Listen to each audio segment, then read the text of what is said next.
المفروض ما يروحوش اصلا. اروح ليه؟ اقف في ميدان التحرير واقول انا عايز انا لازم اروح. الناس تقول لك لا الجيش يحط مطبعات. طب وانا انت ايه اللي جايبك وزاره الداخليه ما تطلع بالظبط. طب ورايك بقى في الخطاب بتاع المشير امبارح ومدى تاثيره على الناس هنا؟ ما انت تاثيره على نفسك ده زود الناس، بدات تخش في الموضوع ده زود الناس، بدليل ان هم افتكروا حسني مبارك لما نزل، لما في اول 25 يناير لما حصلت قال لك نطلع نظيف وندخل احمد شفيق، مش ده اللي حصل؟ قال لك برضه هنقبل استقاله عصام شرف، لكن عصام شرف طلع بكرامه شويه لان هو اللي قدم الاستقاله مش هو اللي اقاله. وما عملش حاجه. انت كنت تتمنى ان هو يقول ايه في الخطاب بتاع امبارح؟ ان يتم انتخاب مجلس رئاسي مدني ويقول ان اللي حصل من الشرطه ده حاجه خطا حصلت، لكن هو يعني هو بطبيعه الحال في العسكر ان هم في كبرياء شويه، تعالى يقول انا اسف مش هيقولها. هو قالها وعظم للشهداء عشان مش هو اللي اخطا، اللي اخطا ده واحد غيره، لكن لما انا اللي اخطا واقول ده تبقى صعبه في حقه شويه ان انا اقول لا يا جماعه ده احنا اخطانا. وهو كان قادر يقفل الميدان ده ويعمل مداخل زي ما حصلت في 25 يناير ان هي تضرب فينا. هو لو عايز يمنع الكلام ده بقرار هيمنع الكلام ده، بس هو عايز الشعب ده ما يبقاش فيه صوت، ما يبقاش فيه كرامه، نفضل خاضعين للعصابه دي على طول. مفيش تغيير تم ومفيش تغيير هيتم، والمجلس العسكري قائد الثوره المضاده. طب انت كنت المجلس العسكري ان هو يرحل ويسلم السلطه الان لمين بقى؟ لمين؟ للمدنيين. لمين الشخص مين؟ انقاذ وطني. لمين بقى رئيس انقاذ وطني. يتم انتخابه ويرشح كام الشخصيات اللي في مصر، في شخصيات في 80 مليون شخصيه محترمه في مصر، يطلع شخصيات ويقول يا جماعه انتخبوا شوفوا انتوا عايزين من دول. العسكري شريك في الحكم.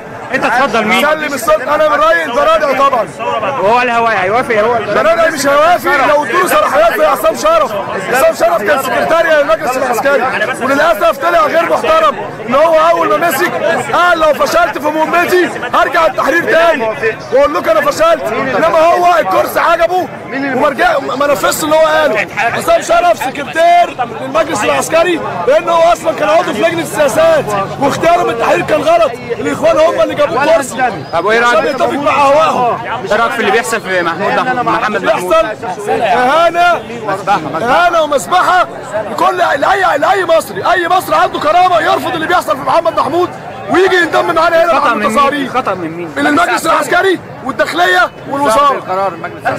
المجلس العسكري يتحمل المسؤوليه الاولى والاخيره. على فكره كان في 3 وكلاء نيابه هناك، احنا مش هنمشي من هنا من شارع الفلكي وشارع يوسف كندي ما عرفوش يخشوا، القنابل وقعت قدام منهم. وده مكان ايه؟ في ظهر الجامعه الامريكيه، ما فيهوش ضرب ولا في ناس بيحدف طوب ولا القضاء في عناصر فاسده، النيابه فيها عناصر، النائب العام النايم العام ده راجل فاسد ومن رجالته ومن عصابه حسني محمود، لان الداخليه اكيد مش هتسيبك تدخل الداخليه.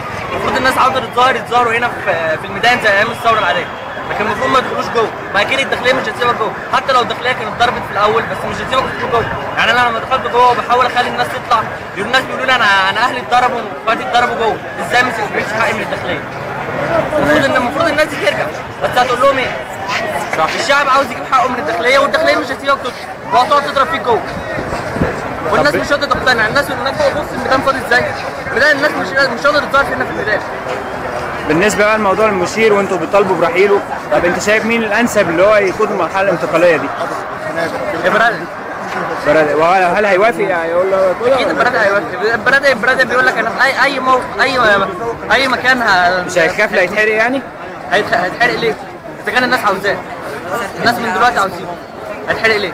طب وانت ايه رايك في الخطاب بتاع المشير بتاع امبارح يعني مدى تاثيره على الناس اللي في التحرير؟ الناس كتير مشي في الخطاب بس برضه يعني مرضي ليك بالنسبه ليك ولا؟ بالنسبه لي مرضي شويه، بالنسبه لي مرضي، بس برضه وعوده ما تضمنهاش وزي ايام مبارك وعوده ما نضمنهاش. شكرا. رايي ان هو المفروض لغايه امبارح موضوع المشير كده لغايه ما طلع الخطاب بتاعه المفروض نستنى 6 شهور دول لغايه ما هو نشوف هيعز ده ولا لا. لو ما صدقش ساعات 6 شهور مصر كلها اللي هتشيل. اما احنا دلوقتي لو عملنا مجلس عسكري قبل ما نشيل مجلس عسكري ونعمل انتخابات مجلس انتقالي دلوقتي ده 6 شهور نفسهم هيخلصوا فيه، يبقى انا كده ضيعت وقت خالص في حاجه. انا دلوقتي ممكن اصبر عليه واحد اخد حسن النيه وقت حسن النيه ده بس، ولا اجيبش على مديريه امن ولا اعمل حاجه، لان انا واحد من الناس لو جبت على مديريه امن انا بكسر اماكن وحاجات. لما ابعد عنهم هتظهر هنا ما هو بيسمع صوت، انا في التحرير بسمع صوت، ايه اللي خلاني اروح عنده واذي ناس واذي نفسي؟ هو لو جه عندك لا ده حق، ما تروحش انت عنده تقول لا ده انا طالب حقك، هو مضطر انه يدافع عنه، يدافع عن نفسه. انت بترشح مين في الانتخابات الرئاسيه المقبله؟ يعني تفضل مين؟ لسه ما ينزلوا حد، مش حد اوريدي، ما حدش طلع حد، كله كلام، كله كلام. مين اللي هينزل اوريدي ما حدش يعرف، بس ما يعرفوا الانتخابات امتى.